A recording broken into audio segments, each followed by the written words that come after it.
From the beginning of Montana's distinctive yet troubled history, the Treasure State was dominated, both economically and politically, by powerful outside interests who shipped in capital and bought control of the state. Historians tell us that as the Anaconda Company and its friends ran Montana, economic and political power flowed out into the hands of distant capitalists and corporations. Policy was determined in far-off New York City, and control of the press was rigid. Anaconda's corporate dominance in Montana's political affairs was unique in American history. For its first 75 years, Montana was a one-company state. But then big winds of change roared across the Treasure State. Between 1965 and 1980, Montanans ripped off their copper collar, transforming Montana from a corporate colony into a free, modern state. The people finally controlled their own destiny. The pitched battle between the people and the established power structure was not easily won, but fired in a crucible of change. A new Montana was born. Join Evan Barrett and real history makers of the time as they shine a light on this remarkable era. Welcome back to In the Crucible of Change. We have an extraordinarily special program for you in this segment. We're being joined not in the studio, this is an unusual setting, but we've come to Bozeman, Montana. We're in the living room of the Grand Dame of Montana government and politics, Dorothy Eck. We decided to come here to visit with her in the comfort of her living room, where she's been for roughly 60-some years, and to talk about an extraordinary history of Montana that has been seen through her eyes and through her activities. Dorothy is often known as Senator Dorothy Eck, as she spent 20 years as a state senator, excellent state senator from Gallatin County. In addition to that, of course, she's often known as not only a Constitutional Convention delegate, but also the vice president of the Constitutional Convention. She was extraordinarily active on the front end of that as a member of the League of Women Voters, who were mobilizing the electorate at that time into being involved and engaged in many things that would improve government and government services in Montana. And she was involved in the executive branch implementation of the new Constitution as a member of the administration of Governor Tom Judge. So she's got an extraordinarily colorful and meaningful history when it comes to the Crucible of Change period that we're talking about. So Dorothy, it's great to be here with you. Happy to have you here. Yeah, it's when we've, of course, known each other for many, many years, and like most of the programs we have, these are just conversations because we're all reacquainting ourselves with a lot of history we live together. Although you live more history than I could possibly ever want to, but you first came here from Washington State as a faculty wife. Tell us a little bit about that before we dive into the substance here. Well, I was happy to come to Bozeman. They really pushed Hugo. He was not wanting to come back here and teach, but they needed him. This was at the end of the war, and they knew that there were all these GIs who were coming back to school. And they persuaded him to come. There wasn't a house for sale or rent in Montana, so he and his cousin started building, and actually they started in June. And by the time school started in September, we had almost moved in. That's this house? No, this was was the other one. A house up on Grand Street. Okay. The saw wasn't out of the living room until Christmas. Well, you know, how did it feel coming here to Bozeman, and what was your expected role as a spouse of a faculty member at Montana State? At that time would have been Montana State College, right? That's right. And as a new faculty member, women came to call. That was proper. They entered my living room, which had this all the machinery in it. Had the saw there and everything. Yeah, everything was there. But they did it. And I was invited to join their groups. Their groups mostly played bridge. Played bridge. And I had very firmly decided I would not play bridge, and I didn't. I think I went to one bridge party to satisfy them, and I think after that they decided they didn't really want me participating. Were you a little bit opinionated at a bridge party? Yes, yes, yeah. I was opinionated so far as being interested in issues, and not really in the social life. So you found your way at that point when you decided you weren't going to be a bridge player. You found your way to the League of Women Voters. Yes. And Tell us about how that started, and then we'll talk about how it evolved into real significance for the whole state of Montana. Well, the League was just getting started, and I was very happy to find this group. But I also was going back to school, and I was, for years there, I was taking classes, and it took me a lot of years before I got a bachelor's degree, and then later on a master's degree. And so I was involved in the university as well as the League of Women Voters. And that gave me a lot of room to participate in what was going on. Kept your brain going, both in terms of learning things, but also then doing things. Huh? Yeah, that's right. Well, as the League formed at that time, it seemed like they began to stand out in the forefront of civic activity in Montana. Can you talk to us a little bit about some of the big players around the state of Montana that became partners with you in the League of Women Voters and making stuff happen? Some of the people you remember that were key players with the League. I'm thinking of Daphne as an example, Actually, I was elected, reluctantly, but I was elected as president of the League of Women Voters of Montana. And at that time, Daphne Bugby, later Daphne Bugby Jones, was the person they had designated to follow the legislature.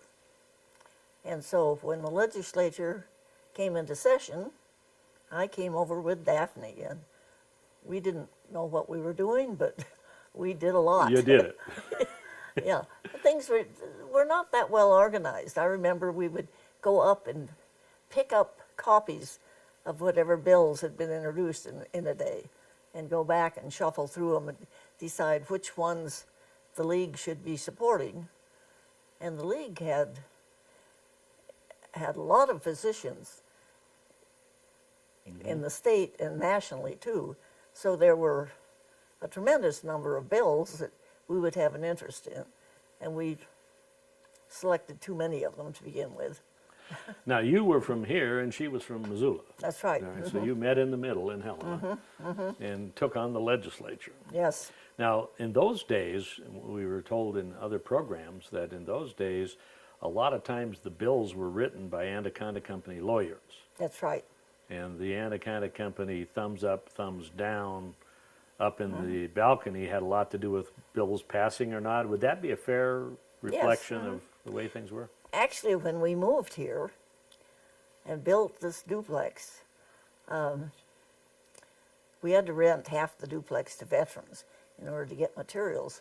But when they were gone in the summer, we had other people there. And one of the women who lived up there, had worked at the legislature.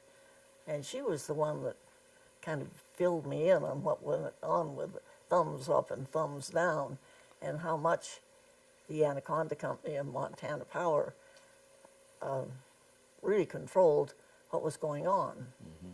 They picked the candidates on both sides. That's a guaranteed way to win, huh? Yes, yeah. So, it was a challenge going into it, and we looked at it that way.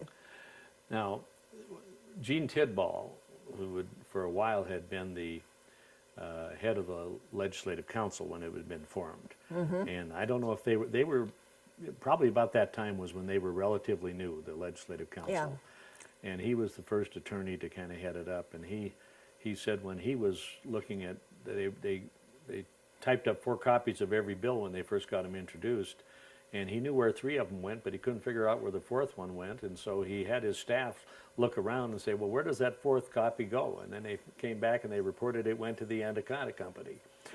So, Yeah. Okay, that figures. so when we talk about the kind of, you were there and very involved and experienced, although in a very, as a young active person, learning the ropes about what it was like when we were still kind of a corporate colony. Well, and we really resented the fact that Montana was known as kind of belonging to the copper collar. Yeah. And this was, we thought, something we should get rid of. Mm-hmm. And we worked at it. Well, you know, and it had to start with a lot of places. Now, one of the things that I remember seeing a picture of a big bus that said League of Women, Montana League of Women Voters on the side of the bus, and it was a picture of a number of people from the league doing a tour, and it seemed to me it was a picture up in Havre or something. Do you remember ever touring around and involving yourself with a bus tour of any sort? No, I didn't do that, but I knew it was going on. Yeah. And we really worked at getting the word out to as many groups as we could, and trying to get support from a lot of different groups. And the one person I'm sorry you can't interview is Dale Harris. Oh, yeah. Because he was very much a part of that. He was a young guy. I think he just barely finished college. And Dr. Waldron, who was head of political science, didn't think that all of this review would come to anything. And so the summer that they were looking and had a little bit of funding for educating people about it, he took off for Europe and left this young fellow, Dale Harris, in charge. And Dale had a great sense of how to educate people. And yeah, he passed away way, way too young. he did. He was a marvelous talent, wasn't he? Yeah, he was. And really helped to organize in such a way that we got the message out. And now, it was interesting that Ellis Waldron, and by the way, his book is what I use as kind of the Bible to back up all the information we need for this series, but he also was a person who first sponsored Chuck Johnson to go over and carry on an internship in the 1971 legislature that led to Chuck's 40-some-year career as a reporter at the Capitol, and he was also the person who said to Maynanne Robinson then, she was working in graduate school with him, you ought to run for the Constitutional Convention. So though he was wondering if it was going to happen, he seemed to have a pretty widespread influence in who he got to be involved. yeah, I think he knew it was going to happen, but I don't think he thought it was going to be successful. Chuck Johnson we'd have a meeting in the leader's office early in the morning of each legislative day to kind of look up what was going to happen to the day. And Chuck would always be there.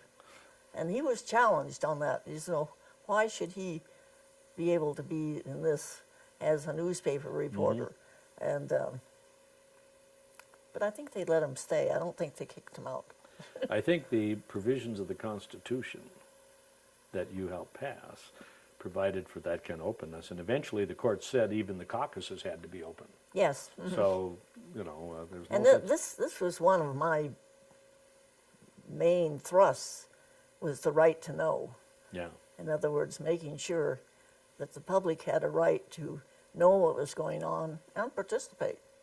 And there was a little bit of, we heard from someone else in one of our earlier discussions who made the point that the balancing act that was put in the Constitution, which is the right to know as long as the right of privacy of an individual did not exceed it, required a balancing. That has required a lot of court cases to be held constantly to say, well, how does that balance work out?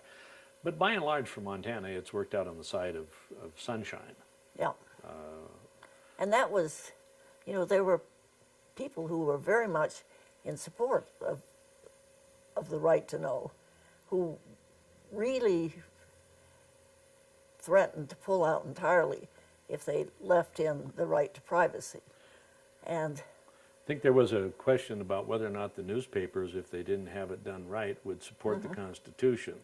well, how it finally was settled in discussion was, I suggested that we say, unless it clearly, Clearly. yes, and I don't know if it clearly did that much, but it gave them an excuse. Cover.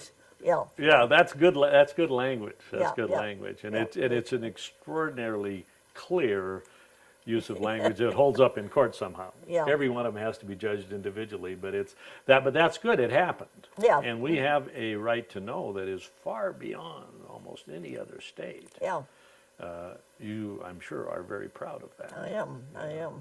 And I think we have to keep protecting it. That's one of the challenges, is to take the gains that were made during the Crucible of Change period and keeping them.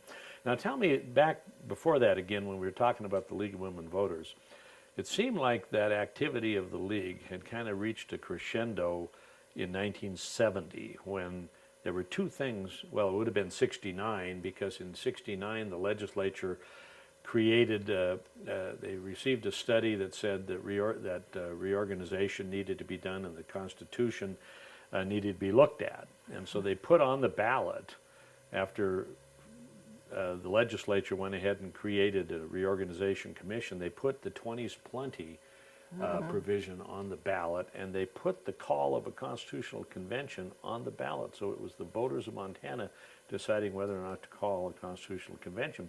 But that didn't happen without the League of Women Voters being right up to their eyeballs in pushing that. Yes, we did, and we were really surprised that it passed.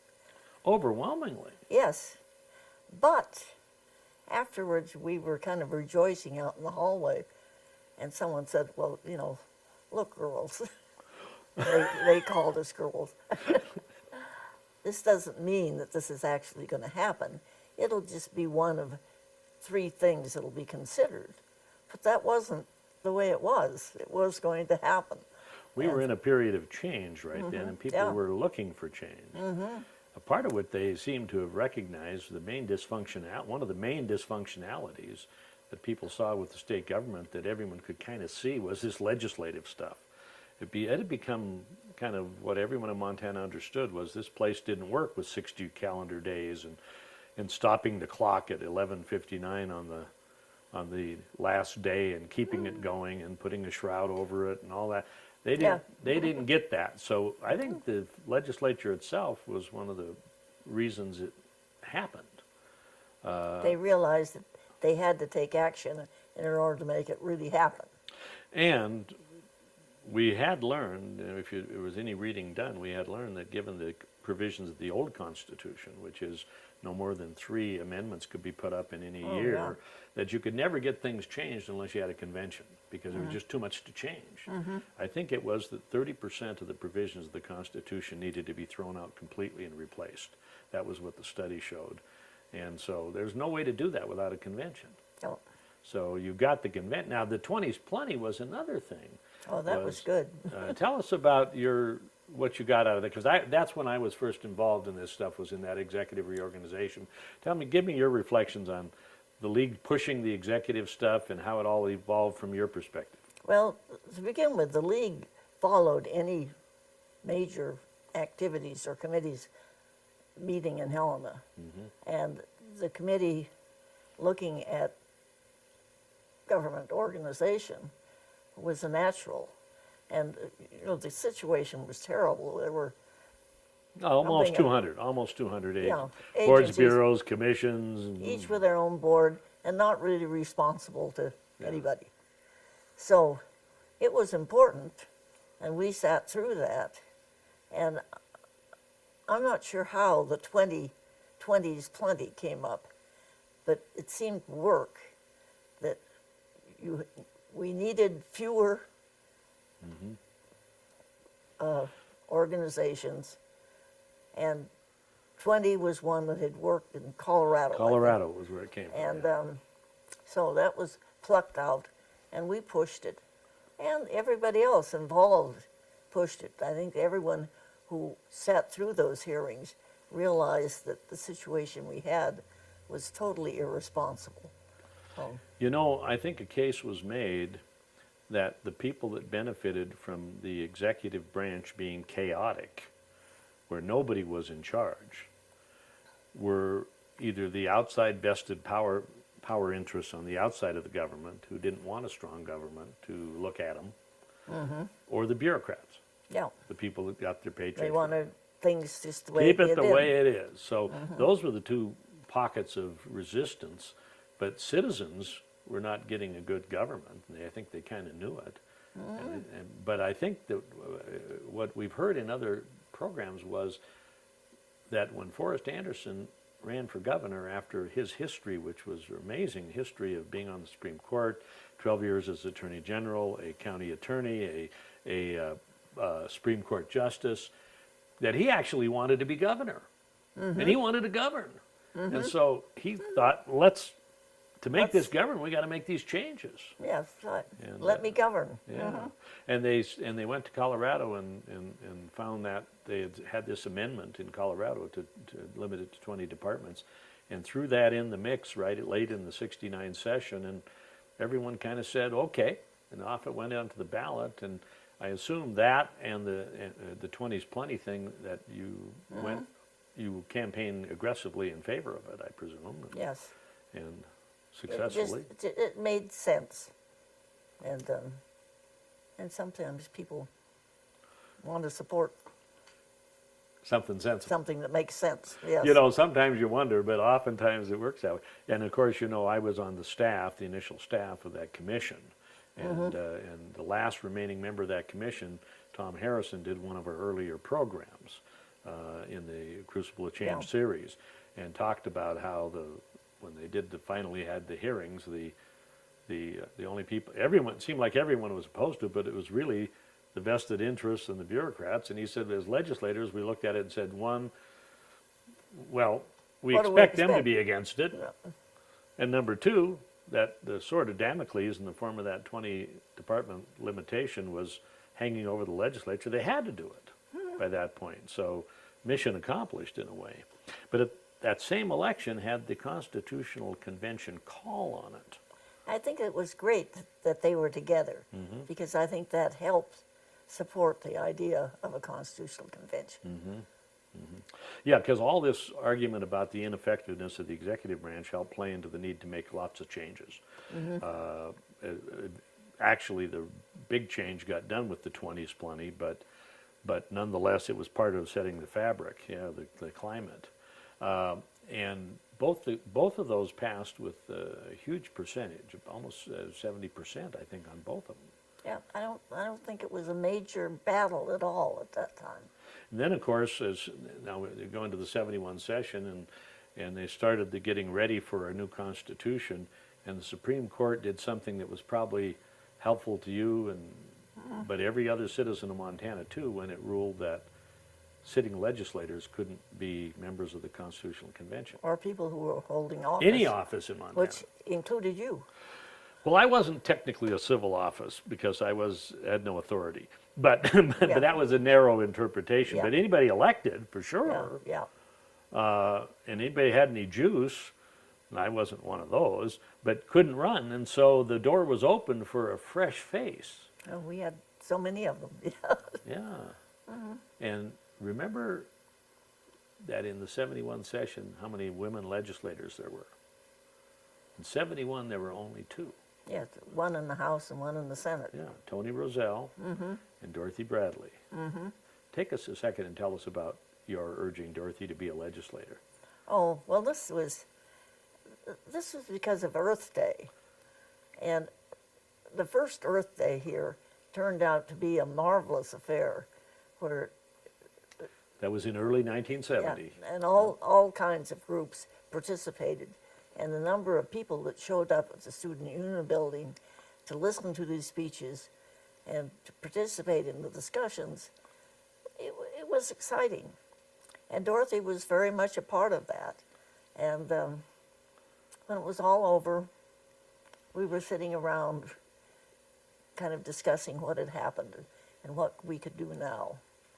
And we suggested to Dorothy that she should run for the legislature. And she said, well, you know, Bozeman is a Republican town, and no way am I going to be elected. And it was, you know, when I was first in Bozeman and went down Main Street, and there was a little sign on one of the offices, Democratic Party, and I walked in, there was a desk way at the back with someone sitting there, Jim Van Winkle, I think, Yeah. and he said, oh, it's so nice to have someone coming in the front door, because most people don't want to be seen walking in to the front Democratic door, huh? Party. They come in the back door. And that was pretty much true. I mean, Bozeman was known as a Republican town.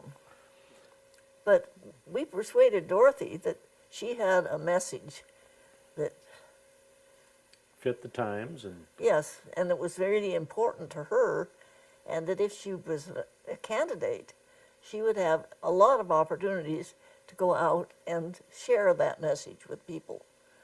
And so she decided to do it. And they were dumbfounded when they came over and when she went over to sign up, because they thought she was 12 years old or something. yeah, she was very young looking. And, Yeah. But she was wedded to the issues. Yes, very much. Yeah. And she got out with those issues, and of course, she won. And that was also kind of the first inroad of downtown Bozeman not being purely Republican. It became a little more acceptable to go in the front door, apparently, Yeah, after yeah. that. But she Yeah. showed me, when she came to my class last year, she showed me her campaign material that she had from that time. It's a very Dorothy environmental piece that is she for had. the butterflies. Yeah, it was really, but it was very good. So, you know, of course, you helped launch a significant Montana political and policy career when you got Dorothy Bradley started in politics like Of course, that. the other one that started out of that same Earth Day was Bob Brown. Right. We're going to And- have him as part of this series as well. Well, we had always assumed He was, of course, although he's from the Flathead, was going to school down here. yeah, Yeah. and we'd assumed he was a Democrat because his views were all right. But on the other hand, he knew that as a candidate from the Flathead, he had to be a Republican if he was going to win, and that's what he did. And Bob has certainly never been one you could package up as being the everyday Republican. yeah, He's a very interesting, progressive person, and I had him come to my class last year, and he gave a marvelous presentation, and he'll be participating in this series as well. good.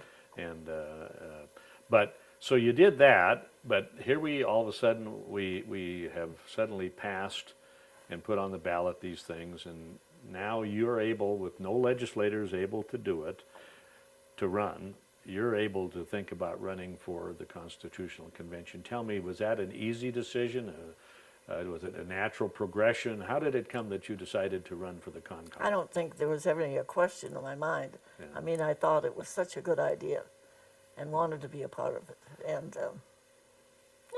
I knew it would be difficult, but I thought it would be doable because I had good friends in both parties. And I remember, I think it was Grace Bates, but some good conservative person, and I went to the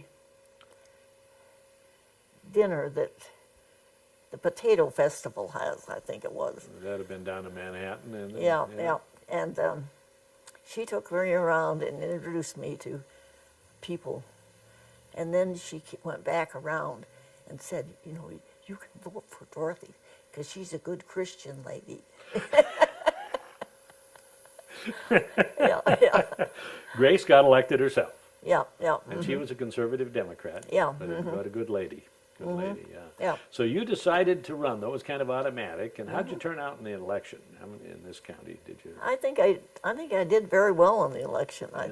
I think I might have been top vote getter, but if not top, it was two, and they that was an election where you voted for 6 candidates. Yeah. So, no, I did well in the elections. So off you went to write a constitution after all this, you know. When you got over there, they decided that you ought to be the vice president. The Western vice president, was that what it was? Tell us I think about that was because I was a strong supporter of keeping it bipartisan. So they felt that I was a kind of a safe Democrat to have there. You were acceptable because as a league member, you'd worked with anybody and everybody to Yeah. get done stuff. Huh? However, the party, and I don't know if you were part of the party at that time, they did not agree with that.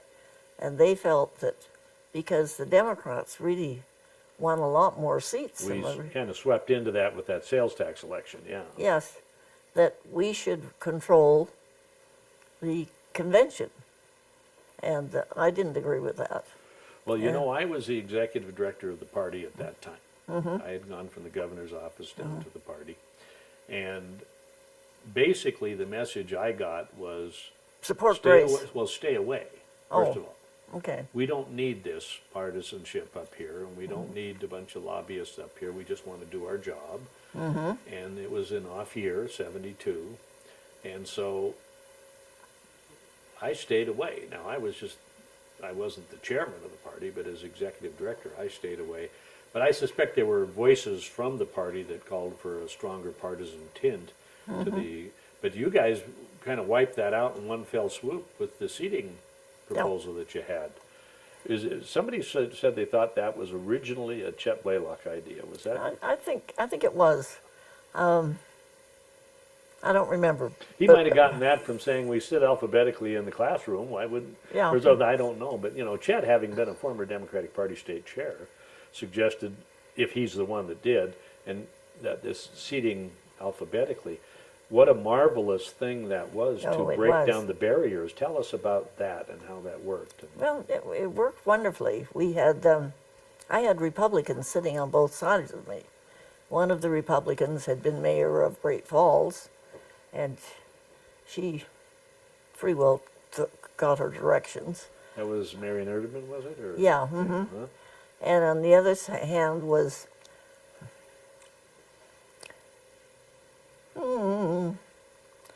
the one who had KOA campgrounds all over the state. Oh well, Dave Drum's. Dave Dave Drum. Yeah. He was there. Yeah. And Dave Drum had a lot going on business-wise as long as while we were in session. And there was a little office just a few steps off of where we He were was sitting. always over there in the office. Yeah, wasn't he would, and then he would come back in for a vote and ask me what it was about, and I'd tell him, and he'd vote the right way. And he said at one time, he says, you know, they have listed me as one of the, I don't know how many, a dozen more liberal people in the convention. He says, you know, you've ruined my reputation. Well, in fact, in 1976, when Dave decided to run for the United States Senate in the Republican primary, and his opponent was Stan Berger of the Farm Bureau, and he got nailed for being too progressive and too liberal, and he didn't make it past the primary. Yeah. Yeah. So maybe you did. Yeah, I didn't ruin his chances. Yeah. But he was good, and he also really wanted to discuss issues. So I think that when he voted my way, he already pretty much agreed that that's the way it was. Yeah, it was probably And, the sensible approach to things. What was what were the centerpieces of what you stand out with you in the convention, of the policy things that were most important to you as you? Well, of course, from the Bill of Rights Committee, it was still the right to know, and then there was the whole matter of including Indians, and that came out successfully. Something which wasn't fully implemented until Governor Schweitzer came in. Yeah, that's right. Yeah, yeah. But That and the any other things that well, our whole, I think, our whole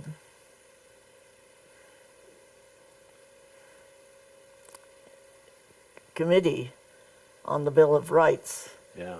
was important all the way through the legislative And we've got, of action. course, a program on the Bill of Rights Good. of the Constitution. And I know Wade DeHood is going to be a part of that, and we have another person we've asked. How about to Rick come in. Applegate? We've asked Rick, and we hope he'll get here. Yeah, Yes. And, that made it the difference to I us. think it would be really, really. Now, by the way, on that, in that regard, comment from you as a person who understood the process on the front end of the Constitution, but also was as a member of as a delegate.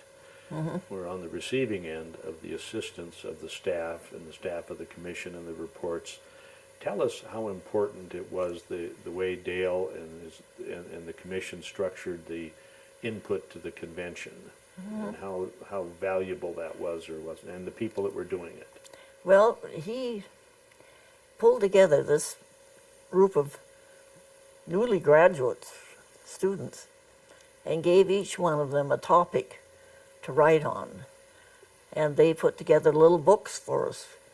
Like a legislative book, a judicial book. Yeah, and that's so on, right. yeah. And which explained what the problems was, what we would be facing, but also what had happened in other states where they had tried it, what was successful, and what was not successful. And from that, one of the things we determined it was really important to keep it bipartisan. That was the only way you would have a success in the final votes. And These young staffers, they were pretty impressive group. They were tremendous. I mean, the work they did was great, and most of them have gone on to continue a lot of work. Well, you know, we are having a number of those staff people participate in these discussions. I understand you had Rich Bethko Rick coming. came and did the legislative. Rich did the legislative, but there are others. We hope Rick Applegate will be able to, and some others that have come to do that. But there was another.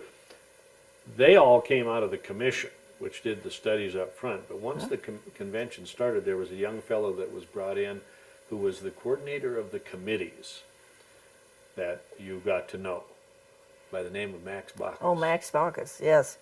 Yeah. Tell us about your relationship with Max and how that moved forward beyond the convention. Well, that was great. He came in and he had had some experience. Was a new graduate, really. And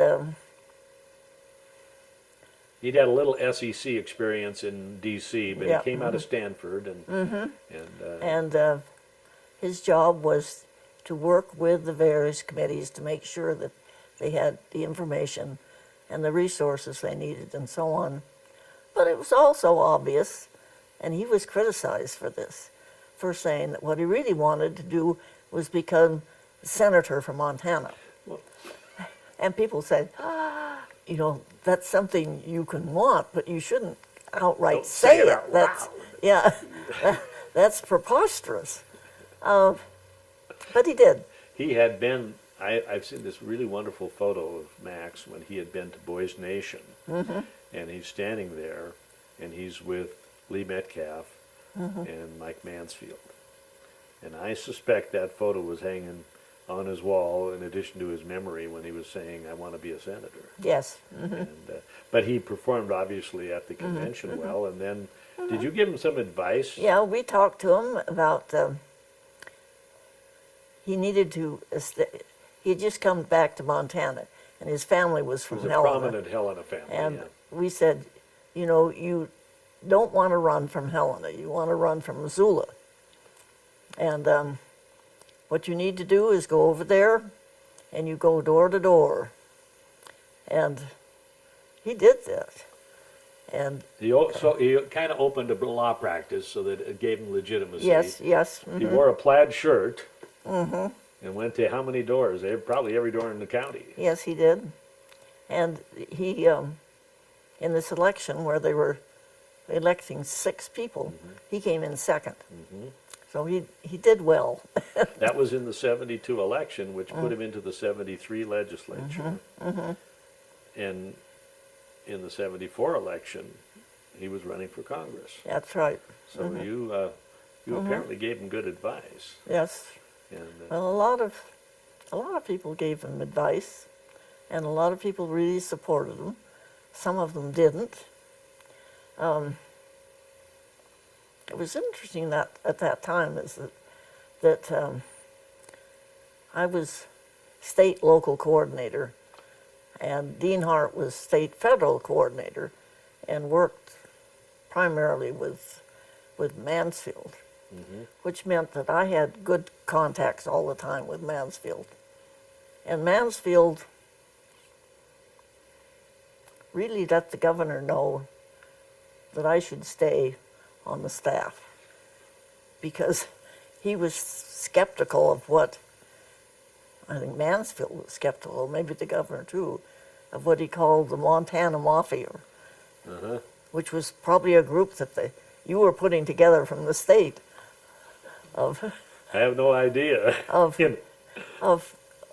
of individuals that they had selected and that they wanted to be prominent in state government. Yeah, And I wasn't a part of that. yeah. And Well, as you know, and let's bridge back to the Constitutional Convention, and it was over, and we'll get into this executive branch stuff in a second. Tell me a little bit about the end of the convention, putting things on the ballot, the campaign, getting it passed. What's your recollections of those things? oh, they were important, and we all got out and hit the doors again, trying to get it passed.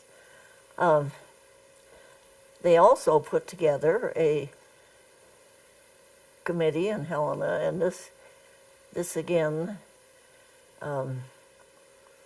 Was this the private committee, since you couldn't, the court said you couldn't spend that education money, that No, $45,000? we had to finance. You had to that. form another committee, huh? Yeah, we did that ourselves. And Betty Babcock helped a lot with that. Yeah. Betty had not been supportive of a lot of what was in the Constitution. But I heard she gave an office at the Colonial to be used, and Yes, kind of became part of the team that pushed it. yes, and her husband really greatly. He didn't like it. huh? In fact, they were kind of separated for quite a while. She went to work at Hennessy's Yeah. as a clerk. Oh. Yeah, Could it have been over the Constitution? I guess you never know. Huh? yeah. Well, it was. She was taking a very active role in support of it. In fact, she went around with Daphne Bugby.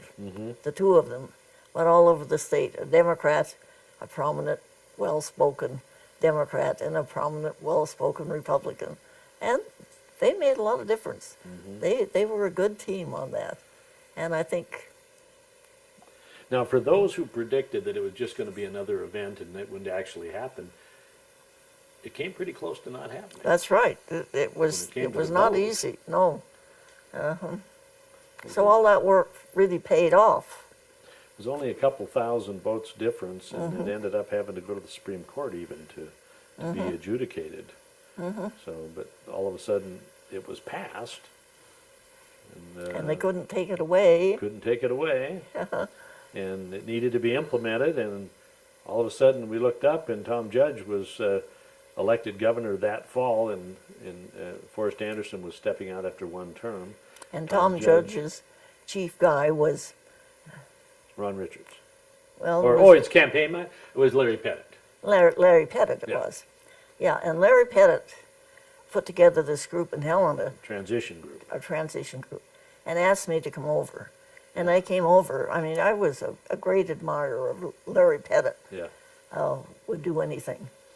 And got over there. And that was, there was a lot to do because, Oh yeah. Even though you're changing, the party was staying the same. Anytime you change a governor, that's a big Oh, yeah. transition. yeah, with the new Constitution. And a lot of things. Anyway, we all got over there. I can remember Blanche was there. Blanche was the governor's mother. And she felt that the first thing we had to do was put together a proper list of who should be invited to the inaugural ball. Yeah. But Larry Pettit was there too, and we worked on issues. And that was a good time. Well, the governor then picked you to be, what in my recollection was the term was a local government coordinator, or That was after this.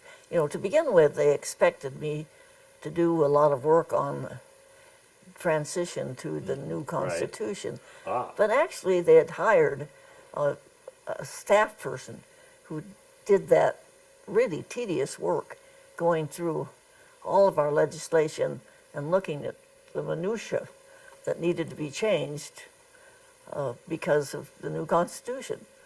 So I didn't do that kind of thing. that would not be using your strength anyway. No. And working with local government was something that I had always liked. And this was a great position because I was there and I had a committee made half of mayors and half of county commissioners. And we met and looked at what the problems were, what our strengths were, and what we needed to do, and how would we get it done. And through all that period, that commission was really important. So you were there in the middle of the judge administration. There was a lot of continuity from the previous administration. And one of the things that Judge did was he kept a lot of the staff people from the previous administration, which was a Probably a smart thing, very smart thing to do. you know, because when you hit the ground with everybody new, you know, it takes you a long time to get it going. I mean, I guess one would say ask Stan Stevens. You know, I mean, it doesn't work that easily. So that, Ted Schwinden spoke to that, about because he was one of those. He was in the Land Commission, and he stayed on, and later, of course, was governor later on. But he spoke of that remarkable continuity that occurred. But you were a new face, Yep. and you were working with the federal coordinator, which Dean worked on that. George McCarthy was part of that still, was he? Or He had been, yeah. he had been, yeah. He was just moving out of that. And then I was with the legislature. then that, of course, came about 8 years later. Yeah. But you were doing this local. But I was with the Did legislature. you work with the legislature from that position, local government? No. But I was a member of the legislature when Tom Judge took over. No, it would have been, you actually were a member, you went in 1980, that's when Schwinden took over. Oh, and Schwinden took over. Yeah. That was it. Tom had run for a third term. Yeah, and yeah, Schwinden- that's right. Yeah, And anyway, you know, they send someone down to tell the governor that we were in session, and glad that he was there. And I can remember going in and telling him that, and he looked at me and he says, "And now what do I do?" yeah, so do they still do that, I wonder, those committees that say we're now in session, or the committee that says now we're adjourning, sine die, those And, ceremonial committees they used to do, I don't know if they do that anymore. They do it to the court, and they, The court? yes. It's mhm, great, well, it's great theater Yes, and tradition. but I don't know that it accomplishes much, but anyway. We are here to say that we've adjourned, sine die. Ben Stein, remember Ben, it was Ben Berg from over in, it was Ben Stein that was over in Livingston Senator years and years and years ago. Yeah. And when they did that one time in the legislature, he hated the Highway Commission. He thought they didn't do anything. So they were having all these committees, and they'd come back and say, Mr. President of the Senate, we here to say that we reported to the governor and he accepts our message that we're adjourning, sine die, et cetera, and all that. And Ben Stein, he got up and he said, I created a committee of one to go over to the Highway Commission and report that we were adjourning, sine die. He said, I went over there and I found 3 people with their feet up on their desk reading the comic books, the comic papers, and I told them we were adjourning, and I wanted to let you know that I did that. He hated the highway. That was his. But I hadn't heard that yeah, story. I was sitting there in I was sitting in the balcony listening to that one night when they were adjourning, sine die. But you were in that executive branch. What brought you to decide to go into the legislature? I mean, how long did you stay in the executive Well, to begin with, I didn't want to run for the legislature because we had a perfectly good candidate already who had been elected. It was when she decided not to run and there was an opening, I just felt this is my time. Yeah. So Dorothy had served 4 terms. Dorothy Bradley. Is that who you're talking about? No, Who in the Senate were you talking about? you know, I don't remember who it was who had been senator here. She was kind of, Oh, yeah, sure. she worked with the Historical Museum Right. down here. Anyway, But you decided that there was an opening and you went for it. And Yeah. Dorothy Bradley, in the meantime, was no longer in the legislature. She'd run for Congress unsuccessfully, and then she stayed out for a cycle or quite a few cycles. So you decided to go in there. Tell me what. but she was in the House and I ran in the Right. Senate. So Tell me about your decision and about your race and about what you felt like getting into the legislature. well, I think the decision was easy once the opening was there, and I realized that's something I would really like to do. And I don't think the race was too difficult at that time. This area included not only Gallatin County but all of Park County, so it was, you The know, railroad was still there a too. lot of campaigning to do, and somehow at that time we did a lot on the radio. I don't know whether they do that anymore. Oh, not with- so much, but yeah. But they would have candidates come in and talk, and people would come up, call in questions and so on. And that was a good way of campaigning. But also, I went to all kinds of meetings and knocked on doors up and down both counties too. You know, when we talk about this as a period of empowerment of people, it is that door-to-door kind of campaigning, which came out of the Constitution with single-member districts, opened the door even more so to door-to-door campaigning, and that was kind of an empowerment of people that is symbolic of this era that we're talking about. Yeah. And you did that, and you got elected, and what did you think about it when you got to sit there and again you got to push that button? Oh, that was good. Yeah. Yeah. And from the beginning, I was on the taxation committee, and all the years, the 20 years I was there, I always was that. I think I came and saw you a few times. Yeah. I started also with natural resources. Then we came to a session, I think the Democrats were in charge when I got that committee. But the next session, they were split, 50-50. And the Republicans decided they wanted natural resources. So you didn't share And it. I went to health, which was a good place for me to go. And So reflecting on 20 years in the Senate, and then you were termed out under the term limit no, stuff. no, You I didn't. could have, I wasn't, I could have run. You could have run one more time. I just knew that I'd had enough. Yeah. But 20 years, give us a quick reflection on how that worked and how meaningful the process was and your sense of fulfillment in it. Well, you know, it was good. I liked the process. I liked the hearings of what we did with bills. I learned early on that you could do a lot by adding amendments to bills. And I did that both in committee and on the floor. It was good, important work. And the work we did on taxation made a lot of sense. We looked at what had happened to Montana during the time that the copper was being developed out of Butte. And there was a lot of And money. the tax laws were written so that they basically didn't pay any. Yes. And any financial gain went to people in the East, where they made money on Montana's resources, but they didn't spend any of it in Montana.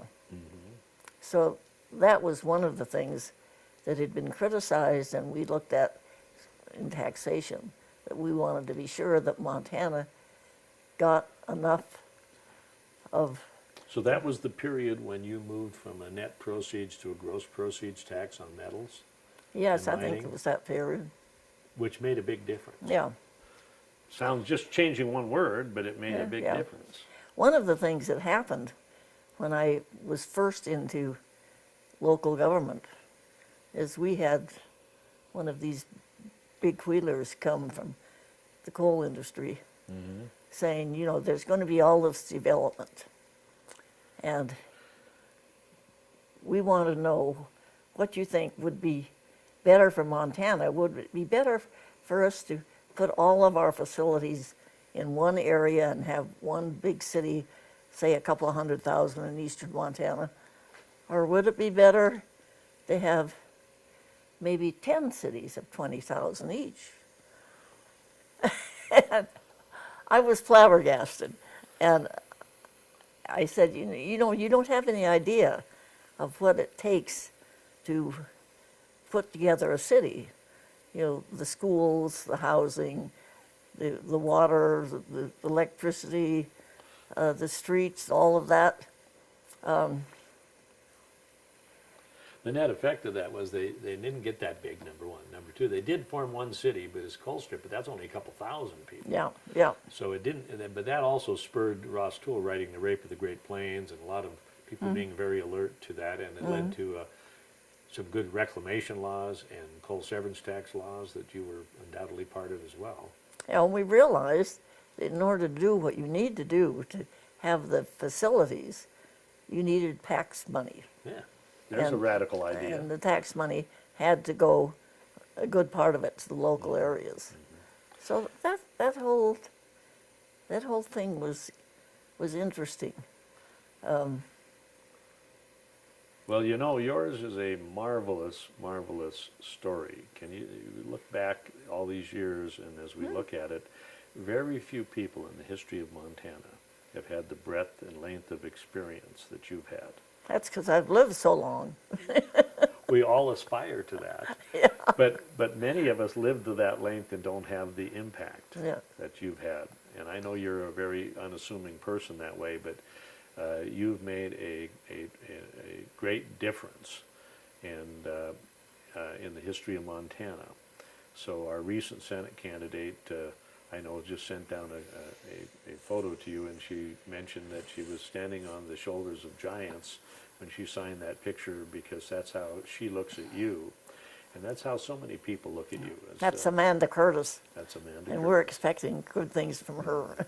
And so she recognizes you as one of those giants, and you may not think of yourself that way, but so many of us do. And so if we look back upon this period, and we're so, I can't tell you how pleased I am we were able to get together here in your living room and be able to share these thoughts and these ideas and make them part of our package for people, young people and future generations, to reflect upon all that you did. A couple final thoughts before we walk away. Oh, you mentioned young people, and that's something that I would have as a final thought, that we really need to get young people engaged and participating while they're still young, and hope that they keep it up. Well, that's part of the purpose of this, that forever they're going to look at Dorothy Eck and know what you did and hear your thoughts and be inspired by you, as so many of the rest of us are. So thank you for joining us today in the Crucible of Change.